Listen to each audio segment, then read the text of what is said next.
Where do we come from? Where do we belong? Where is home? Easy questions, but the answers are not always so simple.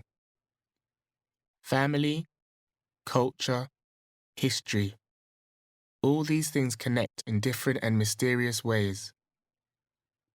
An Asian girl and an African man meet at a university dance in an African country. It is the girl's hometown, and the man is a visitor from another country. Who is the foreigner here? And does it matter?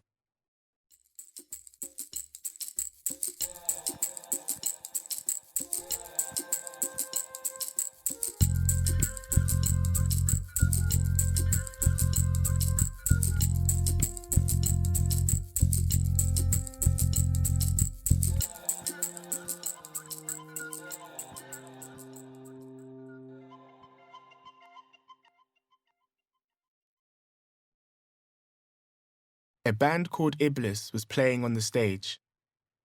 The singer and guitarist was a young Asian with long hair, now singing another popular foreign song. Close to the stage danced a group of fashionable, brightly dressed girls. Their wild way of dancing seemed to say that they were the girlfriends of the 4 young men in the band. Yasmin was at the far end of the dance floor with her girlfriends. She and 2 of the girls were standing because there weren't enough chairs. Sometimes she looked round at the dancers in the band, hoping to see an empty chair that she could bring over. The band was loud, the room was hot and airless, and everyone was sweating. A well-dressed black man in a grey suit appeared out of the crowd of dancers. He came up to her and asked her to dance. She went. Of all the girls here, why me? I don't want to dance. I can't dance, she thought. From the centre of the dance floor, she looked back sadly at her friends, who were talking and laughing in the distance. I'm sorry, he smiled. I took you away from your friends. It's okay. Only for a few minutes, she began, and blushed, realizing that was not a polite answer. After all, I should be pleased, she thought. He's a professor. It was a dance that did not need any closeness or touching, and she was grateful for that. Daniel Okoto, that's my name. I know. I'm Yasmin Rajan. It's all so unnecessary, she thought. I'm not the type. Why didn't he dance with one of those girls near the stage? She looked at him. He danced much better than she did. She was shorter than him. Her long hair was brushed straight back from her face, and she wore a simple dress. This was the middle of her 2nd year at the university. Good music, he said. Yes, isn't it? I know the singer. But too Western, don't you think? I don't know. She felt uncomfortable with the conversation. There was the little worry too. Why had he chosen her? And would he want to see her again? He was looking at her and still talking. You're too westernized, you Asians. You like Western ways, European ways, even more than we Africans do. She didn't know what to reply and felt very embarrassed. He went on, shaking his head. Just listen to that song, Rolling Stones. What do you call Indian in that? Or am I missing something? Oh, why doesn't he stop? she thought. What do you mean we're westernized? She said angrily. Of course we have our own culture. We have centuries-old customs. She had stopped dancing, and there were tears in her eyes. She felt under attack in the middle of the 200 people dancing around her. She could feel their eyes burning into her, seeing her embarrassment. She left the koto in the middle of the dance floor, and with her back straight and her head high, returned to her friends. The next day, she waited for her punishment. A call to the university's head office, a black mark for her rudeness to a professor who was a visitor from another African country. During lunch in the university restaurant with her friends, she saw him standing at the door, looking around the room. She took a deep breath and waited. His eyes found her, and he hurried forward between the tables, laughing and calling out greetings to people as he passed. When he arrived at her table, he found an empty chair, sat down and looked at her. About last night, he began. The other girls picked up their plates and left. She laughed. You pushed them out, she said. They'll hate you for that. She wondered where she had found the confidence to speak like that to him. He was in a red shirt, expensive, she thought. He looked handsome and harmless. But not for long, I hope, he began. His smile grew wider as he looked at her. I've come to apologize. I asked you for a dance, and then I bored you with all those ideas of mine. It's okay. It's my fault too. You see? I know. An innocent Indian girl having to dance with a man. But tell me, don't you expect men to ask you to dance when you're in a dance hall with music playing? She smiled, a little embarrassed. Having girlfriends with you usually means that strangers don't come and ask. Oh dear, I'm a foreigner, so I didn't know that. You came to have a good time with your friends, but you couldn't, because of me. I'm really sorry. Look, let me show you how sorry I am. I'll take you for a drink. How about that? But I don't drink. Alcohol, I mean. Don't worry. We'll find something for you. It was wrong of him to ask her, of course, but she found she had accepted his invitation without any worries. When they met, as arranged, later that afternoon, he said, I'll take you to the Matumbi. The Matumbi was a tea shop under a tree, half a mile from the university. It had a roof but no walls. She went in slowly, feeling a little shy. But a koto was well known there, and the owner pulled up 2 chairs at a table for them. Are you hungry? A koto asked. No, I'll just have tea. Perhaps a small cake. Right. 2 teas, 1 cake, and 1 sikisti, he called out. What's a sikisti? She asked. It's a hot egg sandwich. It's called sikisti because it costs 60 cents. She laughed. It's true, believe me.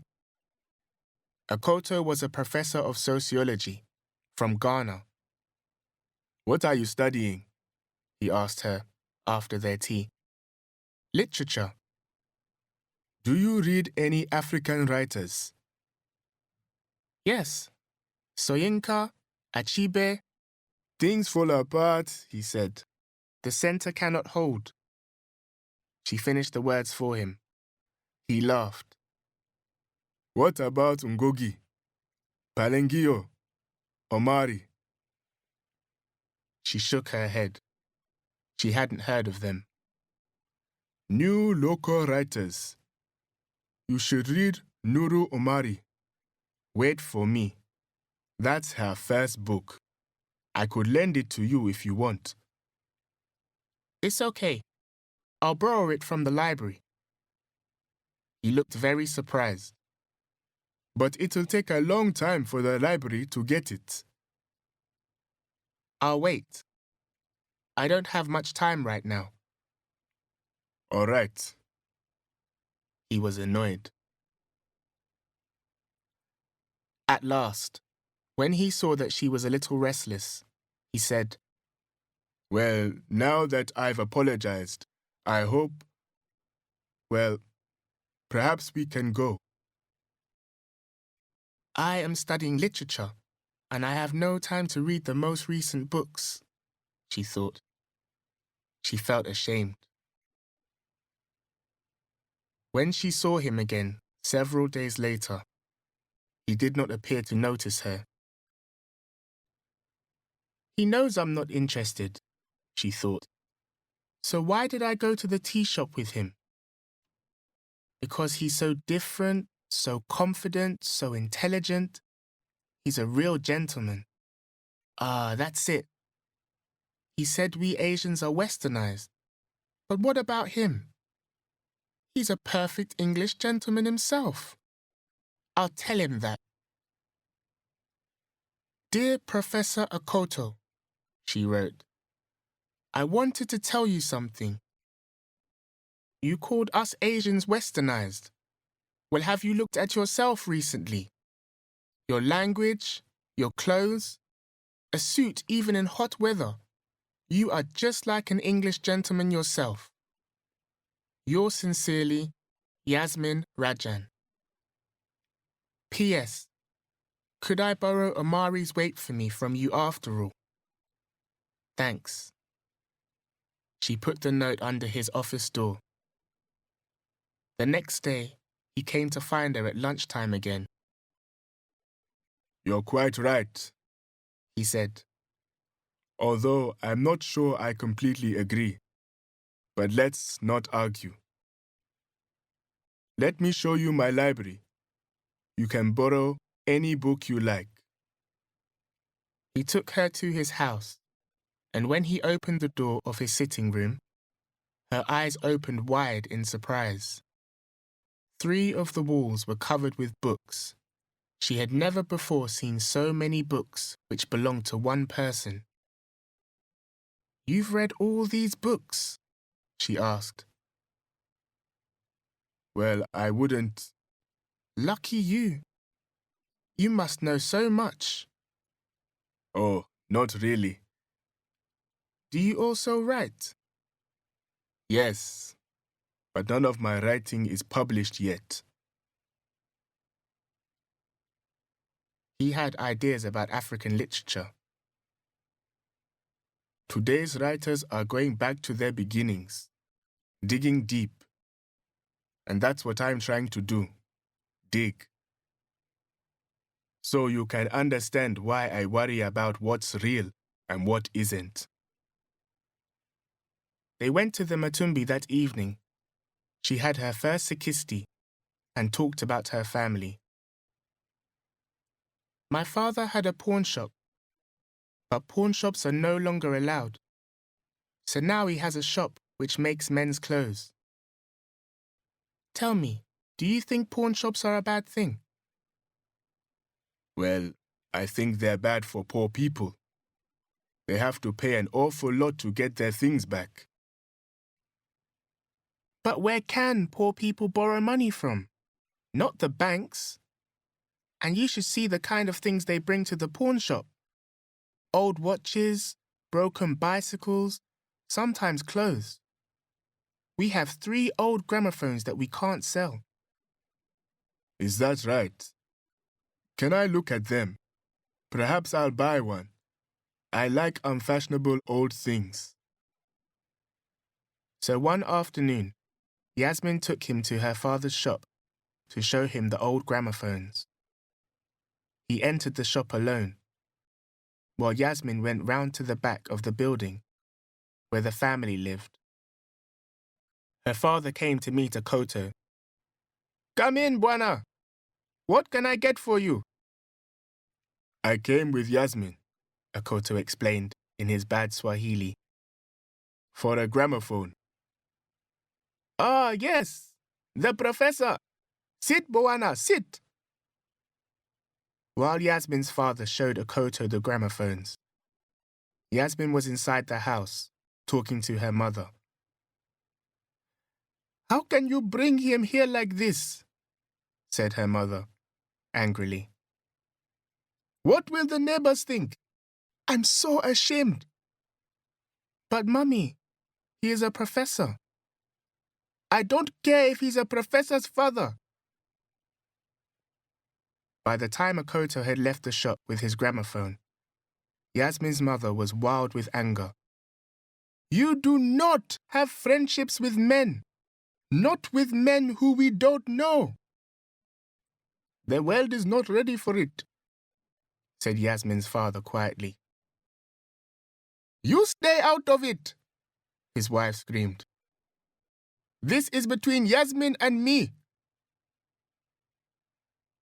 Yasmin knew her father would discuss things sensibly, but her mother never stopped warning her and punishing her and expecting the worst, just because she was a girl.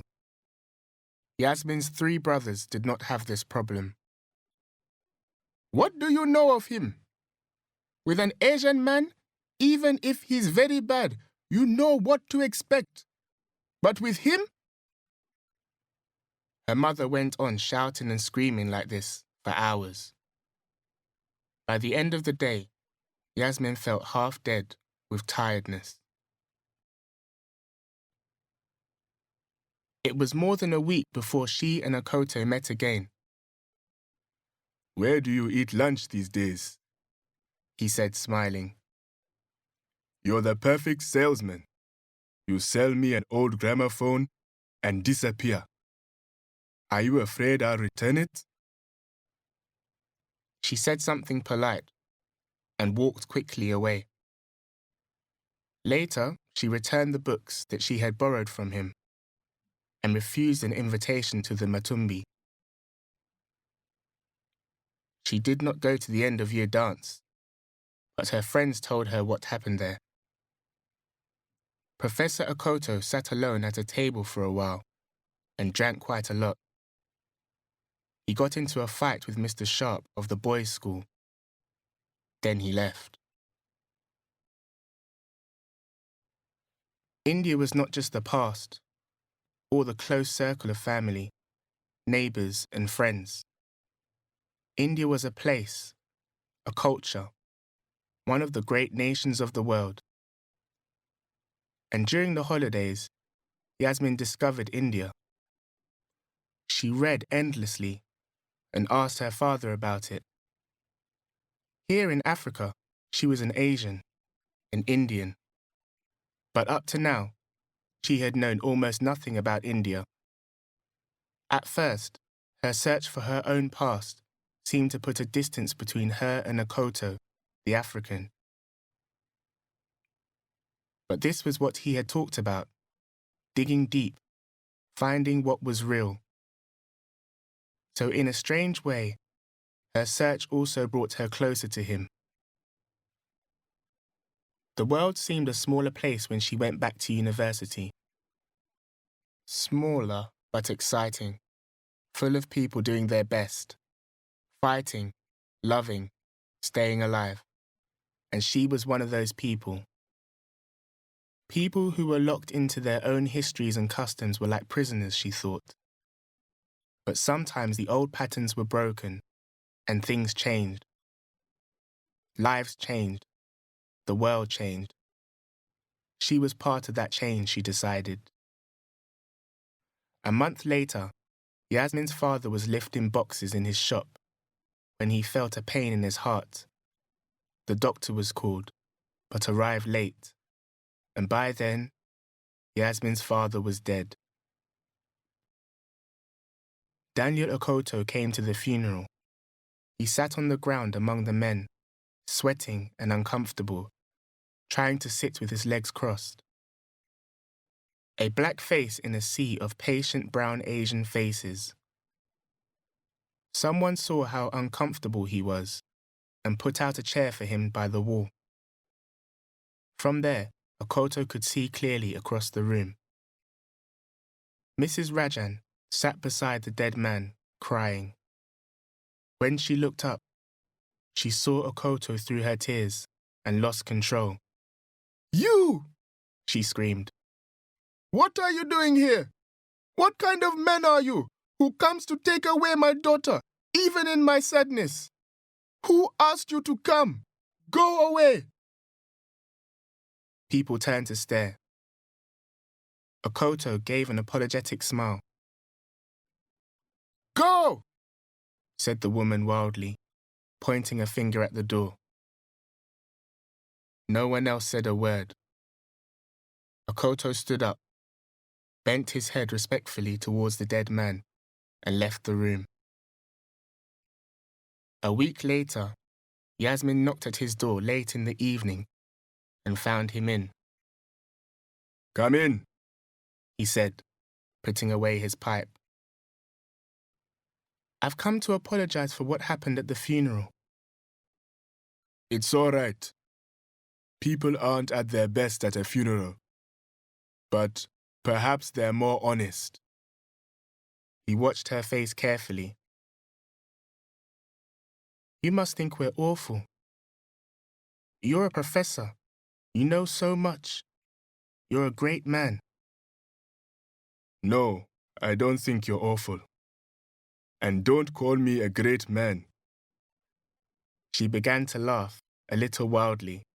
They both laughed. And you, I respect you. He spoke calmly. You are brave. You left that crowd of girls that day at the dance. And since then, you've done it again and again.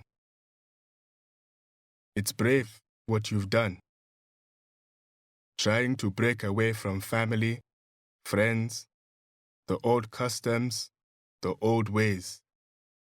Trying to find your own path in life. Even coming here like this, I realize that, and I like you. Well, I like you too, she said, too quickly. There was a silence between them. You know, it's not going to be easy. With my father dead, this will be the most terrible news for my mother. It will kill her. It will. Tears were running down her face. Now. He went up to her, put her wet face on his shirt. We'll have to do the best we can, won't we?